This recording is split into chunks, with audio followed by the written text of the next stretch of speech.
राधे राधे भक्तों, आज मैं सुनाती हूँ आपको मंगलवार व्रत की कथा। एक समय की बात है, एक ब्राह्मण दंपत्ति की कोई संतान नहीं थी, जिस कारण वह बेहद दुखी थे। एक समय ब्राह्मण वन में हनुमान जी की पूजा के लिए गए।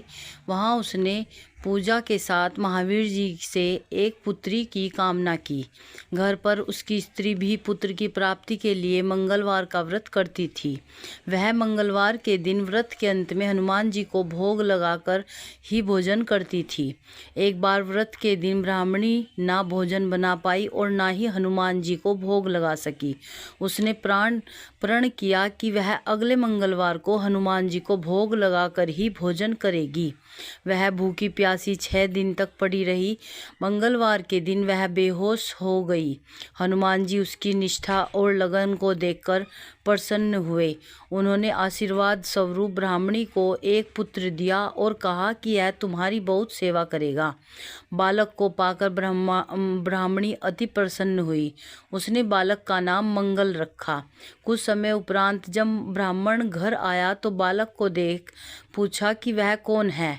पत्नी बोली कि मंगलवार व्रत से प्रसन्न होकर हनुमान जी ने उसे यह बालक दिया है। ब्राह्मण को अपनी पत्नी की बात पर विश्वास नहीं हुआ। एक दिन मौका देख ब्राह्मण ने बालक को कुएं में गिरा दिया। घर पर लौटते पर ब्राह्मणी ने पूछा कि मंगल कहाँ है। तभी पीछे से मंगल मुस्कुराकर आ गया। उसे वापस देखकर ब्राह्मण आश्चर्यचकित रह गया। रात को हनुमान जी ने उसे अपने दर्शन दिए और बताया कि यह पुत्र उसे उन्होंने ही दिया है। ब्राह्मण सत्य जानकर बहुत खुश हुआ। इसके बाद ब्राह्मण दंपत्ति प्रत्येक मंगलवार को व्रत रखने लगे।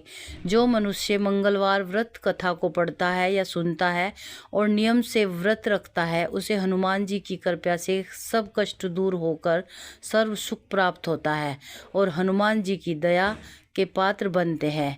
बोलो हनुमान जी की जय।